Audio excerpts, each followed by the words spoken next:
Hey, what's going on, guys? So today we got another video going up for you, and today is going to be for the Gull Wings, YRP, Spice Girls, XT. No, not really. Final Fantasy X-2 is one of my favorite games, but I'm going to try to be as non-biased as possible for you guys. So with that in mind, let's go ahead and get into it. So, Yuna got some buffs, things that she needed for sure. All of her Imperial moves are much higher modifier now than they were before. Much higher. Her critical hit move is much higher modifier than before. Unfortunately, she still has that weird thing where she has this one move down here that gets unlocked that's really terrible and useless. The one hit move doesn't do anything for her at all, it doesn't help her at all. But it's still here for some reason, they didn't change it. So that's the classic Gumi, they don't really change things sometimes. On top of that, she does not have any imperils, which was her biggest weakness. So basically, if you don't have imperils, well, you're gonna have to find some way to get them. Just have still has the auto revive, AOE auto revive when you use her limit burst, which is pretty nice. Only costs 32 crystals. That's pretty good. Those have triple cast for 5 turns, which is quite a long time, and she also gets that triple shot for 5 turns. Ooh, crazy, right? It's crazy. No, it's not crazy. So basically, you want to find a way someone like Kryla will be able to help Imperil for her. She needs a way to do Imperil. Once she gets Imperils, her damage goes to much higher. Much higher. So, has some Undead Killer, has 6 Hems cap, which is very nice. She has TDH, but I would not recommend going TDH. It's pretty useless. Does have damage, magic and physical mitigation on her as well. And on top of that, she has negate 2 physical attacks for X amount of turns as well. So that's pretty good. And she has how much? 100%. It's 100% true dual wield, and unfortunately, they do not have latent abilities on the JB side, so no extra abilities for global, unfortunately. Maybe in the future they'll get latents, but I don't think so anytime soon. So she can do around 18-ish, 18 billion without imperils, 20 billion-ish with imperils, which is pretty nice. So she got buffed quite a bit compared to where she was before. But if you have any of the other units, you probably don't want to go for them. Go for her, I mean, that is. Decent weapon selection, but you're really only going to be using guns. Probably daggers. The other weaponry that she has is not really that well represented. And you're probably not going to want to use rods. Gonna be honest, and stabs. Probably not gonna want to use those. So all in all, very good damage dealer. She gets an A. It would be an A plus if she had imperils innately, but she does not. She has an A because she has so many imbues. She has 4 imbues that she can use, which is very nice. That's pretty nice. And some of them have some unique effects like mitigation. It has general mitigation. Our ice one, more stuff. Unfortunately, this is not AoE, and yeah, 100 MP. The damage over time one is the weakest one, obviously, but it is what it is. So she's one of the first units in the game, when we were global, that can do critical hits as chaining, which I thought was kind of mind blowing when it came out, but after using her, it's not as mind blowing as you might think. Being able to chain while doing critical hits is not as insane as you think. So it is what it is. Anyway, onto my favorite, Rikku. A lot of people have been contesting, saying there's a lot of misinformation going around where people think that Edgar is better because he has 84% breaks, but conveniently forget how you're supposed to get those 84% breaks. On turn 4.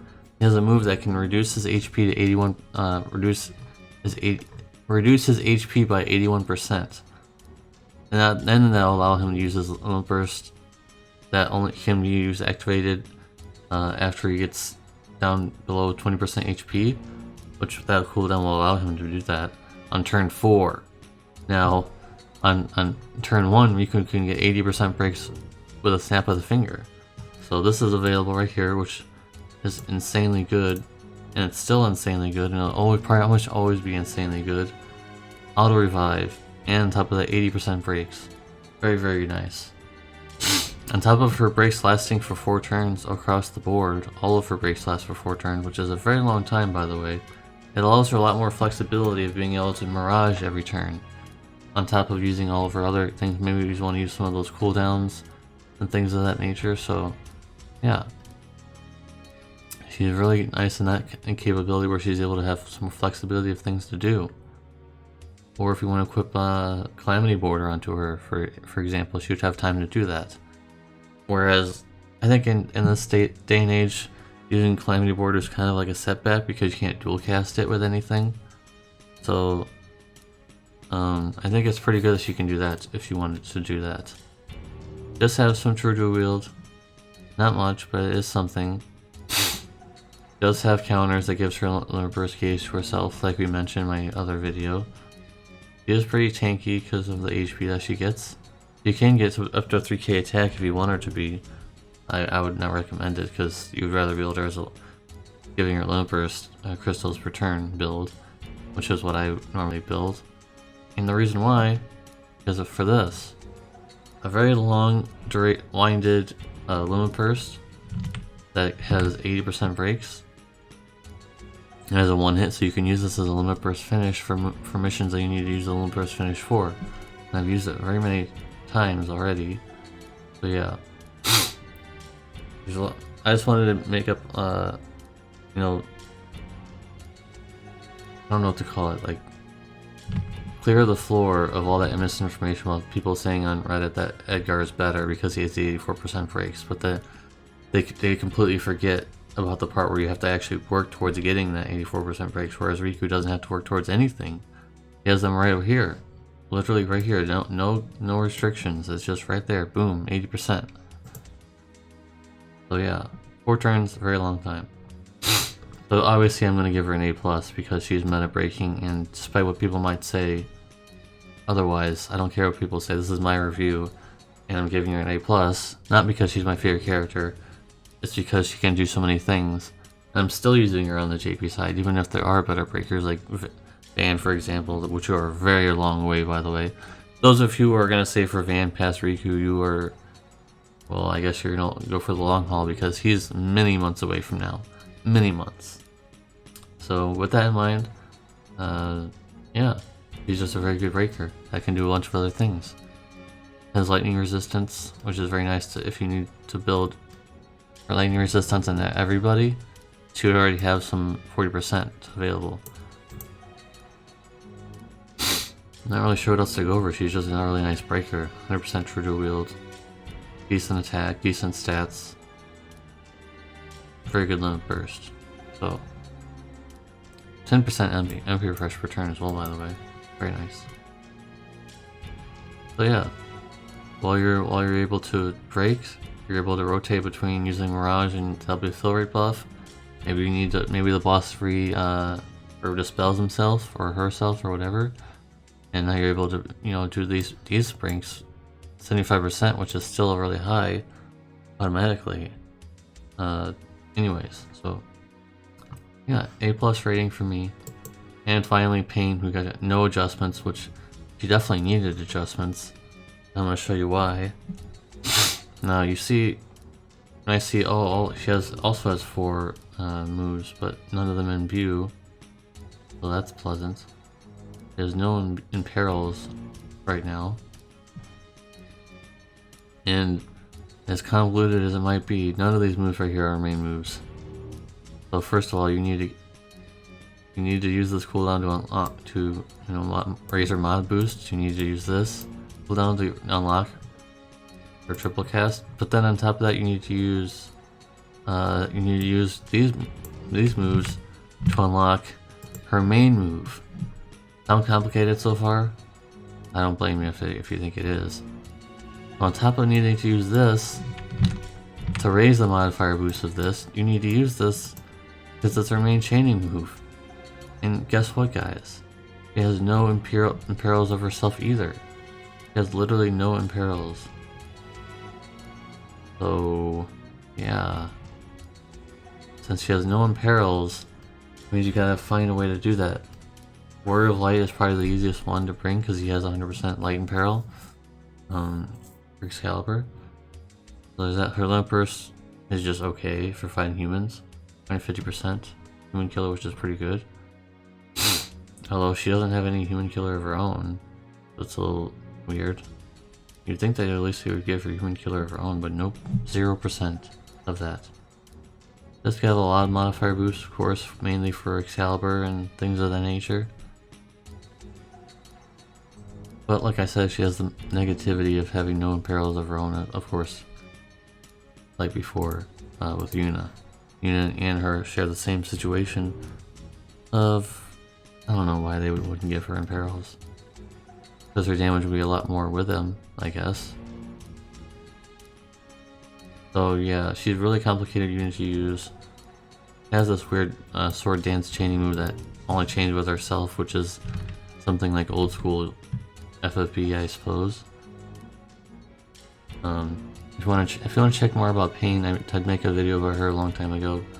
I think it was called like Second Look at Paine or something like that. Definitely gonna get like a B.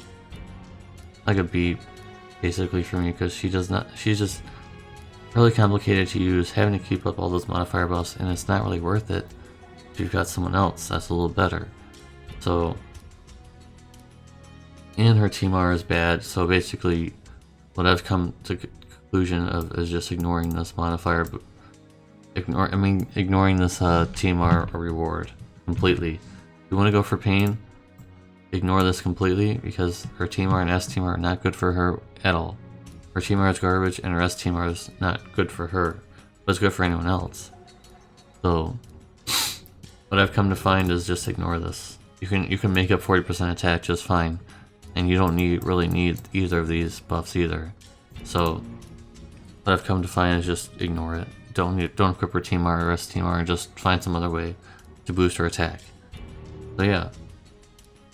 If she has imperils for light, and if they gave her a buff, she'd probably get an A. But since they didn't even bother fixing her at all, it's a B for me. So I think that's about it. I think that wraps up our review. Rikku is definitely the one to chase on the banner by far. Yuna is probably the one that's second, is like a prize if you end up getting her while you're pulling. She'll definitely be good for you as well. Paine, just hope that you don't get her. In a meta perspective. From a collective perspective, if you like the game, then you probably don't care which one you get. You like to get all three, probably, like I did on the JP side, where I did 3 separate pulls for all 3 of them. I won't be able to do that here, by the way, of course.